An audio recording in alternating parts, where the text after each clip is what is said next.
தினம் ஒரு தகவல் நேயர்கள் அனைவருக்கும் வணக்கம். நம்முடைய இந்த யூடியூப் சேனல் மூலமா டெய்லி நமக்கு யூஸ்ஃபுல்லான சின்ன சின்ன விஷயங்களாக தொகுத்து கொடுத்து இருக்கிறோம்.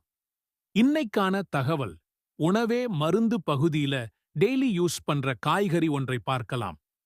அனைவருக்கும் ஆங்கில புத்தாண்டு வாழ்த்துக்களுடன் இன்றைக்கு ஒரு தகவல் பகுதியில சௌசௌ பற்றி பார்க்கலாம்.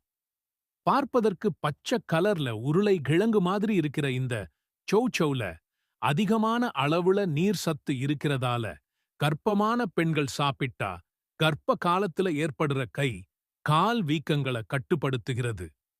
சௌசௌவில் இருக்கும் காஃபர், மாங்கனீஸ் மாதிரியான வைட்டமின்கள் தைராய்டு சுரப்பின் அளவை சரிசெய்து தைராய்டு பிரச்சனையிலிருந்து விடுபட உதவுகிறது.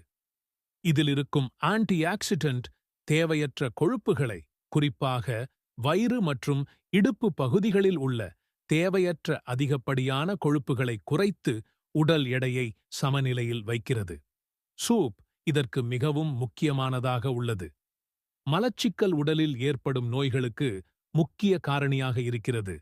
இந்த மலச்சிக்கல் பிரச்சனையால் அவதிப்படுபவர்கள் வாரம் இருமுறை இந்த காயை உணவில் எடுத்துக்கொள்ளும் போது பெருங்குடல் மற்றும் சிறு குடல்களை சுத்தப்படுத்தி குடல் மூலமாக உருவாகும் பிரச்சினைகளிலிருந்து பாதுகாக்கிறது.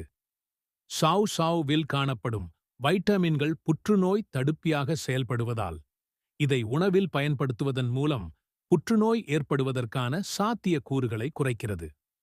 இதிலுள்ள கால்சியம் உடலில் எலும்புகளை வலுப்படுத்துகிறது மற்றும் நரம்பு தளர்ச்சியையும் குறைத்து நரம்பிபுகளையும் வலுப்படுத்துகிறது.